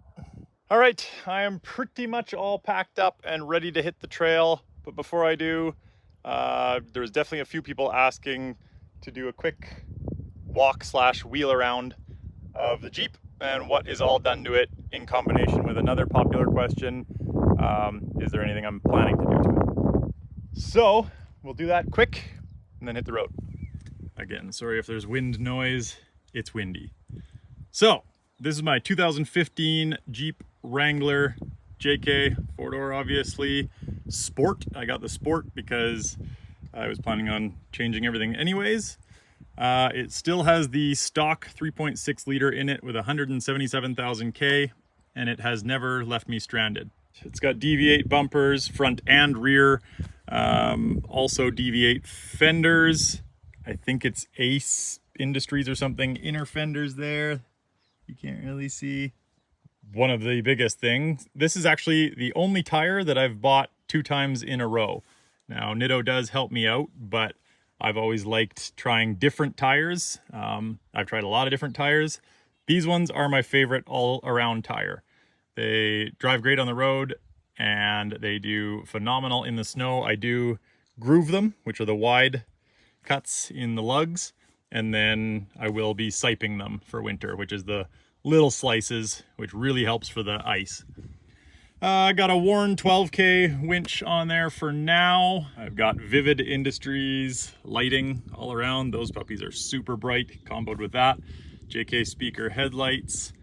Axles, that's always a big one. These are still Dana 44s. However, that is a Pro Rock 44, so it's the full housing. Reed Racing knuckles. The big brake kit on there. 488 gears, which is perfect gearing for 37s, but I bumped up to 40, so I should have 513s in there, but it does all right, especially since I put in the 4-to-1 Rubicon transfer case in there. It does good on the highway and then crawls nice off-road. It's got a long arm kit in there from Evo with the King coilovers and the hydraulic bump stops. Long arm kit, just game changer for everyone.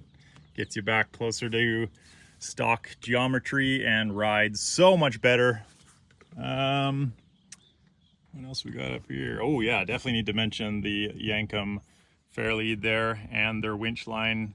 Those take abuse. I'm able to plow through trees, whatever, not damage the winch line, so that's good. Let's see. Oh, KMC beadlocks. Those are, I believe, a 17x9, might be 17x10. Those have been awesome. love the look, and more importantly, they work good. Deviate rock sliders, those are definitely more of a look thing. I found out it's pretty thin wall. I will be upgrading those. I like the style. Well, they used to like be filled in with some little punched out holes, but I peeled those off. You'll see on the other side I've caved them in pretty good. This side's got a couple good marks there, but I'll pretty much do the exact same thing but in thicker wall pipe and just build them myself. And then out back, like I said, deviate bumper on the back, got the Yankum toe point there, another Vivid light bar on the back, which is awesome for winter since it gets dark at 4, both for pulling people so I can keep an eye on the line and just, you know, backing up trails. Obviously, you can see I don't carry a spare because A, it's really hard to pack a 40-inch spare, and knock on wood, I've never done any damage to one of my Nittos. They're a very strong tire, super strong sidewall, and gas comes in a lot handier than tires. And I carry multiple plug kits and sidewall patch kits, and Denny does also, as does Ryan. So yeah, the swing out is just used for fuel now, which is often used for others more than us. And then some aftermarket taillights. I don't know what those are, but it's because I smashed my stock ones. So yeah, like I said, I've done some trail massaging on the sliders. Caved that one in pretty good, so yeah, need a little thicker there. And I think that's about it for a quick one anyway. Now, as far as future upgrades, I do want to put 1-tons under this thing. I would love to get a set of Pro Rocks that are good to go, the right width. Mounts are already there perfectly, you just bolt them in. But for a set of just the 60s, nothing crazy, I believe they're running about $22,000 US right now. So I will be pulling them out of an F350 for about $1,000 and doing all the cutting, grinding, fabricating myself. And those will go under, just because, like, if I was just wheeling and whatever myself, doing trails, the 44s have been great. You keep a bit more clearance, they're a bit lighter. But with all the recoveries we are doing with this thing and pulling 1-tons, like often its vehicles heavier than this thing, it's doing work. And I do have to drive this thing smart. Like I said, I could have broken a lot more with bouncing up rocks and stuff. So with 1-tons, it would allow me to get a little more Western sometimes when I want to, instead of backing off the throttle. So that's something that's probably coming sooner than later. And then motor. When this engine goes, I will put a V8 in, just because. Whether it's LS or Hemi, I'm not sure yet. I much prefer the LS platform and just how reliable they are and easy to work on and parts and cheap. And it's getting better and easier to put in here. But the Hemi, after a lot of research, guys recommend it just because it talks to the stock stuff computers a lot better and they seem to have fewer issues. So since I am really after reliability and not being left stranded on the trail, that one has been a toss-up. I probably would have done it by now if there was a clear choice, but I keep going back and forth. I want the LS, but I don't want there to be issues, especially electrical stuff that I'm not very good at way out here by myself. That would suck. All right, enough blabbing. This video is probably already like an hour and a half long. It's already 11:30 and I think I'm ready to get in and hit some more trail because we still have a few hours of trail left. So, and then a couple hour drive home. Sick of seeing me do transfers yet? Too bad. I'm sick of doing them. Or you could just skip ahead. There's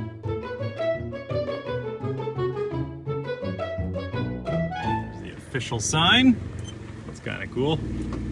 They're so long it's growing into the tree. Nature's neat. Let's go have a look at the little shanty over there. Hey look, a forest chicken. One of the dumbest animals on earth. Not great survival instincts, that's for sure. Hey! Yeah, like I said. So yeah, here's the party shack, for lack of better terms. Everyone's got their stickers over on the wall. There's even a couple friendly offerings on the shelf.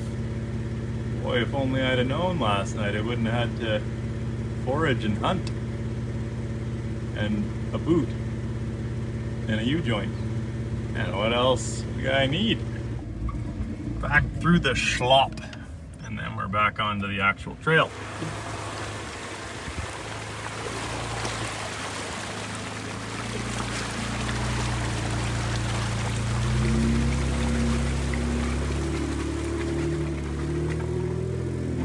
I can't really remember what's out of Wells Lake going this way, but I seem to recall it's a lot of uphill, rocky, rugged stuff. Yeah, so it's just kind of ups and downs, just super bony here. It's a little rougher than it looks on camera, but nothing challenging, just rough.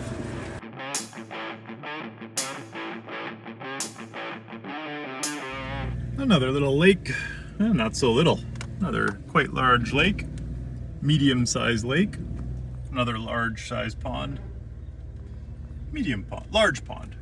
Anyways, and a bit of a fixer-upper over here. I believe it is a Scout. Yep, right there on the vendor, Scout. Been here for a minute. I guess they didn't have our phone number. Could have given us a call, buddy, if you would have had your Starlink.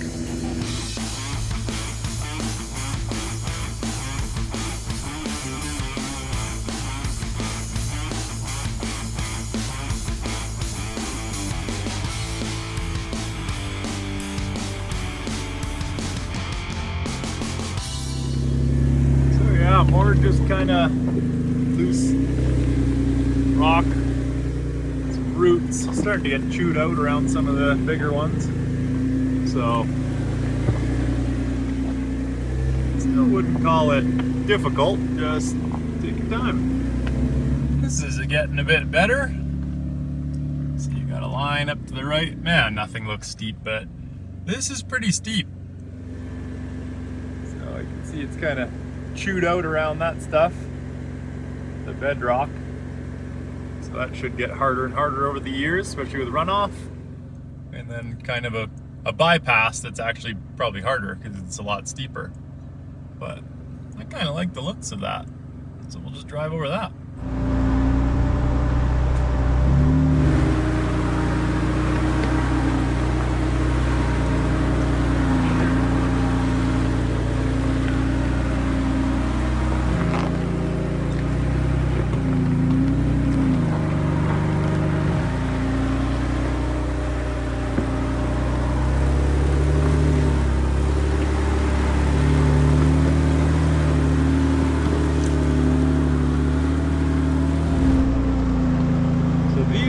The spots that would stop the lower clearance, more stock style SUVs, because there's no go-arounds, it's steep, it's loose, and if you don't have very good flex, then you're gonna need lockers.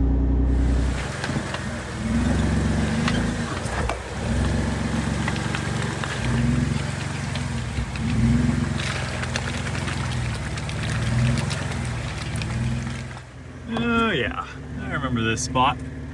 Good little rock crawl. There's kind of a bypass, but the mud's probably even harder. And then even up here, the left's the harder line. The right is a bit easier, but pretty tight between the old trees, as you can tell. I think I just gonna drive over that. All right, so far on the trail, I haven't needed lockers. With proper tire placement, shouldn't need lockers on this one. Just got a bit of a V over to the left.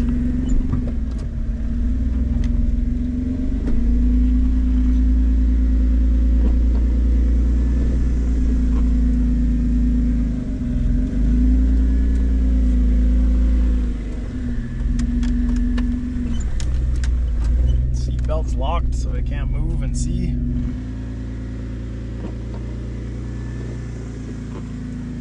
There you go. Slow and steady. A large amount of flex obviously helps. But whatever you do, avoid bouncing. If you can't make it, just kind of back up, pick a different way. As soon as you bounce, especially on the rear, it loads up the tires and axles with a ton of weight and torque, and that's when you will break an axle or ring, pinion, something like that.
We have a little log ahead.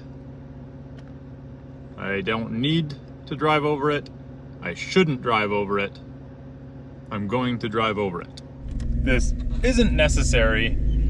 It's mostly for fun, but also for growing skills. And I'll do this, especially with stuff on the passenger side, to kind of get more comfortable and learn exactly where your tires are. Even if there's like a pine cone on the road or trail, I will purposely try and hit it with my passenger side, because it's just good practice to know exactly where they are. Huh, this is definitely steeper than I expected it was going to be. Especially with the rutted out passenger side.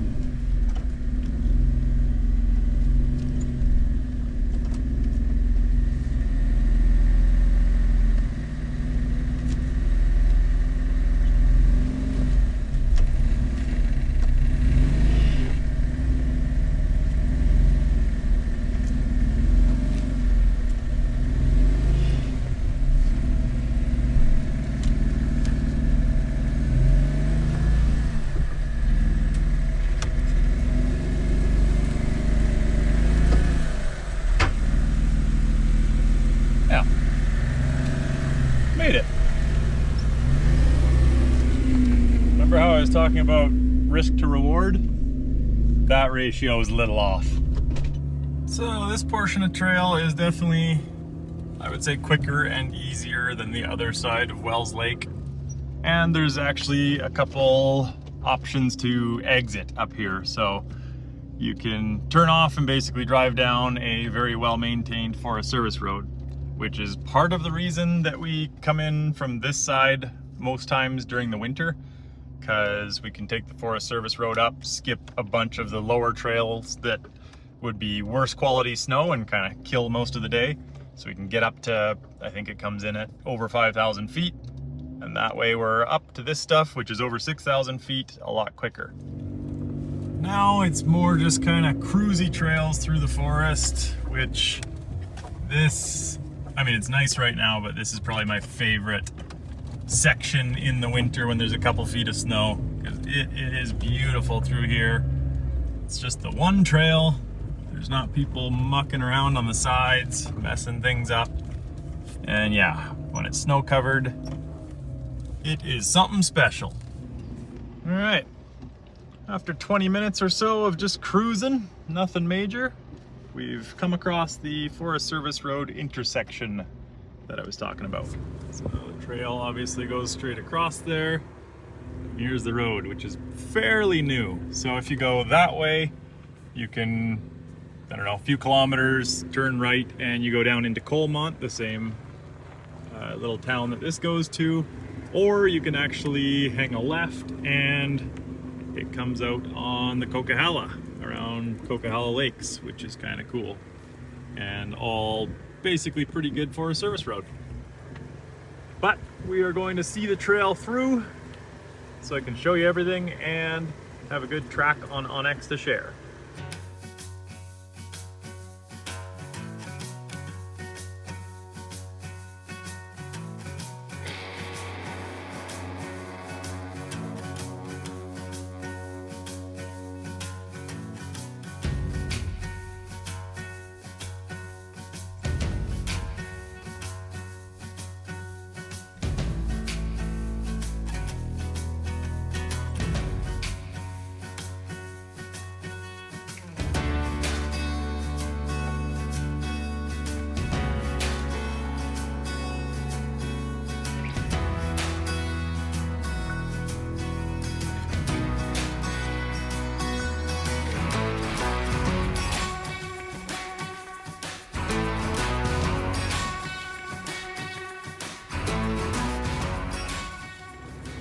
Boom! Lodestone Lake. It's a nice one. Got picnic tables, a few different nice level camp spots down there. And this one is actually maintained by the Four-Wheel Drive Association. So if you don't have a membership to the Four-Wheel Drive Association, pick one up. It's pretty cheap each year and it goes towards maintaining spots like this and other ones all around BC. It's always cool when places have signs like this and you can read up on the very spots that you're in. Hudson's Bay Company Heritage Trail, 1849. I always think it's kind of cool to just picture what it would be like right here back in 1849, seeing the people camping out and hunting and whatnot, just like I did. That was basically me there last night, so yeah, pretty cool. So, the trail that I was just talking about heads off that way. That's the HBC one. So there's two different trails that were used slightly different times. Yeah, pretty cool that people put a lot of time and effort in to bring those back to life and make it a heritage thing. All right, we're going this way. So now we're at the point where it's back to kind of your rough Forest Service roads. Not very maintained, but I'm in two-wheel drive, have been for the last little bit.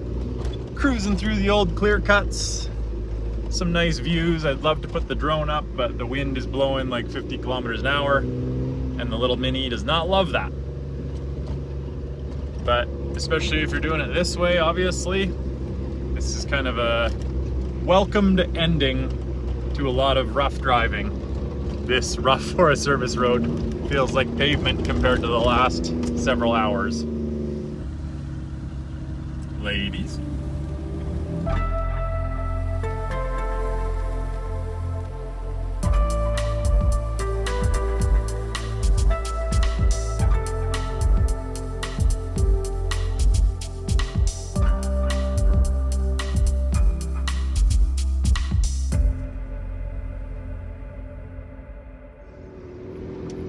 As you can see, there is lots of traffic today on this resource road. So that's why it's so important to have a radio, because there's a lot of skinny sections. So go get yourself a radio. Don't cheap out and get a very cheap Chinese one. It's just not worth it. They are garbage. I hate them. So yeah, there's your tip of the day. Go get a radio so that you don't hit a truck. Yeah, now I know that there's a loaded dump truck barreling down behind me, and I wouldn't have otherwise, so it's a good thing to have. So I'm just getting to the bottom of the Forest Service road, and I'll give you a quick example A guy just called out his kilometers. He's still at 5K coming down, but he's loaded, and I'll show you what you could meet going around one of these tight corners if you didn't know it. If I remember correctly, there should be a pickup coming first, and then a fully loaded dump truck next. While I wait for that dump truck to come down, this is a pretty good place to air up. We're at the bridge right now, just before Colmont. So one more time, hauling the chair out to air up, and then hopefully I can make it back on this tank of gas and don't have to get out again. So for airing up, I kind of double dip. I got the old double pumper from Princess Auto. It does pretty good. Hooked up to this side, and then the Milwaukee battery powered on the other side. Around here, that guy does pretty good actually, and you can just set the pressure and leave it. So we end up airing up and down a lot, although I don't go up to like 30 PSI. I usually only go up to like, well, today I'm doing 15 for the longer drive. In the winter, I honestly barely see over 10, but I'm down to like 3 or 4 and up to 10. Still a lot of volume in these tires, so I think for this winter I'm gonna invest in a new compressor. I'll probably try out Sherpa winches. I wanna try their winches, but also they've got a pretty big, robust compressor that I wouldn't mind trying. It's expensive, but it's supposed to do volume pretty quickly, so I'd be interested in trying that. So here comes the lady in the pickup truck. The dump truck should be right behind. Here he comes. You would not want to meet that guy going around a tight corner. Tried him with a trailer, and he is full to the top with coal. This is when you have a whole bunch of faith in these less used bridges, that's for sure. Well, I am back on pavement after a very successful, very enjoyable couple days on the trail. I hope you guys enjoyed the video. Let me know if you'd like to see more solo adventures or solo activities. I hope you don't, because they're a real pain in the ass, but you gotta give the people what they want. I also hope that it kind of inspires you guys to just get out and do stuff, even if the situation isn't perfect. And I don't necessarily mean this extreme, being paralyzed and going camping overnight on a fairly extreme off-road trail, because that's not the smartest thing to do. But like I said, my risk to reward is skewed pretty heavily one way. But even if you're doing it with people, get out there, do stuff, do it properly, plan right, let someone know where you're going, when you're coming back, all that stuff. I think I am gonna grab myself a milkshake and take the paved way home, because I've had enough rough and whatnot the last couple days. Anyways, I hope you guys enjoyed. Be sure to check out Onyx for 20% off using code BruceCook20. Thanks to them for sponsoring the video, supporting the channel. You guys can get 20% off, and it helps out the channel. Also, comment, like, all that stuff. We're trying to grow the channel, and you guys are how we do that. I appreciate you guys. Thank you for watching, and we will see you on the next one. Well, I just drove through Princeton. Might be a little closer than I thought on gas. All that idling last night. 152K to go. That's not a great sign. Dang it.